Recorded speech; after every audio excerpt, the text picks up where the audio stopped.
आज मैं बहुत ही खुश हूँ क्योंकि आज पूरे 11 साल बाद अमेरिका से मेरा दोस्त अपनी पढ़ाई पूरी करके वापस लौट रहा है। उसने भौतिक शास्त्र के विषय पर पीएचडी की हुई है। उसका मानना यह है कि दुनिया में जो भी कुछ हो रहा है उसमें कहीं ना कहीं फिजिक्स छुपा हुआ होता है। खैर, जो भी हो, पर इस कहानी में ऐसा तो क्या हुआ कि उसकी फिजिक्स भी काम नहीं आई। चलिए आज हम पूरी कहानी बताते हैं। जब वो अमेरिका से वापस आया तो सीधा मुझसे मिलने के लिए मेरे घर पे आ गया और आकर ही मुझसे गले मिल गया। मैं भी उसे देखकर बहुत खुश हो गया। मैंने बोला, अरे शिवम, अमेरिका से कब लौटा? मुझे बताया भी नहीं। आज ही लौटा हूं। तुम्हें सरप्राइज देना चाहता था, इसीलिए मैंने तुम्हें नहीं बताया। और बता, क्या हाल चाल है? घर में सब कैसे है? मैंने कहा, सब बढ़िया है और घर में भी सब अच्छे हैं। तू बता, तू कैसा है? तुम्हारी पढ़ाई पूरी गई क्या? हाँ, मेरी पढ़ाई तो कंप्लीट हो गई और अब मैं हमेशा के लिए इंडिया वापस आ गया हूं। अब हम दोनों मिलके खूब मस्ती करेंगे। मैंने कहा, ठीक है, पर आज तुम्हें मेरे घर पे खाना खाने के लिए आना पड़ेगा। वो बोला, जरूर आऊंगा। और है, उसके बाद हम कहीं घूमने के लिए जाएंगे, कुछ तूफानी करेंगे, ठीक है ना? मैंने बोला, ठीक है। उसके बाद हम दोनों ने रात को खाना खाने के बाद हमारे गांव के पुराने मंदिर में घूमने के लिए गए। मैंने बोला, शिवम, क्या तुम्हें पता है ये मंदिर बहुत ही ज्यादा प्रचलित है? उसने हैरान होकर बोला, ओह, तो ये है तुम्हारा तूफानी अंदाज? क्या यार, तुझे कोई अच्छी जगह नहीं मिली कि तू मुझे यहां ले आया? मंदिर? मैंने बोला, तुम चलो तो सही, बहुत मजा आएगा।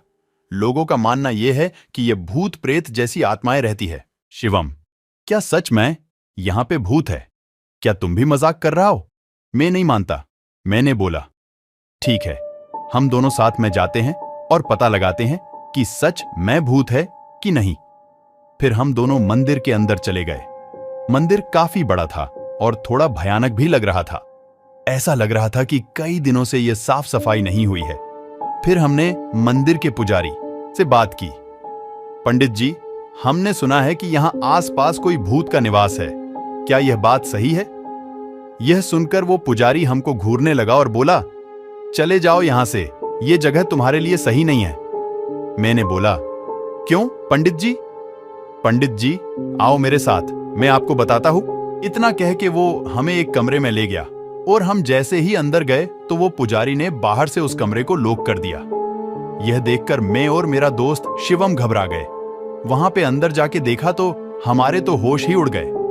वहां उस रूम के अंदर कई सारे कंकड़ और हाडपिंजर पड़े थे और बहुत ज्यादा गंदी बांस आ रही थी। उतने में ही पीछे से दो बड़े और भयानक दिखने वाले आदमी आए। उन्हें देखकर ऐसा लग रहा था कि वो कोई साधारण इंसान नहीं, बल्कि मांस और खून पीने वाले नरभक्षी हैं। यह सब देखकर हम बहुत डर गए। हमने तो मान ही लिया था कि अब हम जिंदा नहीं बचेंगे। फिर उन दोनों ने हमें कस के पकड़ा और हमें एक कोने में गए। फिर हम दोनों बहुत चिल्लाए, बचाओ बचाओ, लेकिन कोई बचाने के लिए नहीं आया। इतने में ही पंडित जी एक बड़ी चमत्कारिक तलवार लेकर हमारे रूम में आए। फिर उन तीनों ने रूम में आग लगा के मंत्रोच्चार करना शुरू कर दिया। हमने यह सब देखकर डर के मारे और ज्यादा जोर जोर से चिल्लाने लगे। ठीक उसी समय किसी ने बाहर से हमारे रूम का दरवाजा खटखटाया। दरवाजे की खड़खड़ाहट सुनकर उन तीनों ने रूम की आग बुझा दी और दूसरे कमरे में चले गए। हमने तुरंत ही उठकर उस रूम का दरवाजा खोल दिया। दरवाजे के सामने उस मंदिर के ट्रस्टी और आसपास के रहने वाले लोग खड़े थे। हम कुछ बोले उससे पहले उन लोगों ने हमें धमकाना शुरू कर दिया। तुम दोनों कौन हो? यहां मंदिर में चोरी करने के लिए आए हो? सच बताओ, वरना हम पुलिस को बुलाएंगे। हमने सब सच बता दिया, लेकिन उन लोगों को हमारी बातों पे भरोसा नहीं हो रहा था, बल्कि उल्टा हमें डांटने लगे। तुम दोनों क्या बोल रहे हो? नशा करके आए हो क्या? ये मंदिर कई सालों पहले खंडेर हो चुका है। यहाँ कोई पुजारी नहीं है। अब चलो यहाँ से, वरना हम पुलिस को बुलाएंगे। यह सुनकर हमारे तो होश ही उड़ गए, क्योंकि हमने अभी तक जो देखा वो कई इंसान नहीं, बल्कि उनकी प्रेत आत्माएं ही। हम तुरंत ही मंदिर से बाहर निकल गए। बाहर निकलते समय मैंने मंदिर की खिड़की से अंदर देखा तो वो तीनों वहीं पे मौजूद थे और मुझे देखकर हंस रहे थे। मैं और मेरा दोस्त तुरंत बाइक लेके घर पहुंच गए। आज भी मैं उसके बारे में सोचता हूँ तो भी मेरा हृदय डर के मारे कांपने लगता है। आप लोगों को यह कहानी कैसी लगी? कृपया कमेंट करके जरूर बताएं। दोस्तों, अगर आपको मेरी यह कहानी पसंद आई हो तो शेयर जरूर करना और हो सके तो हमारे चैनल को सब्सक्राइब कर ले।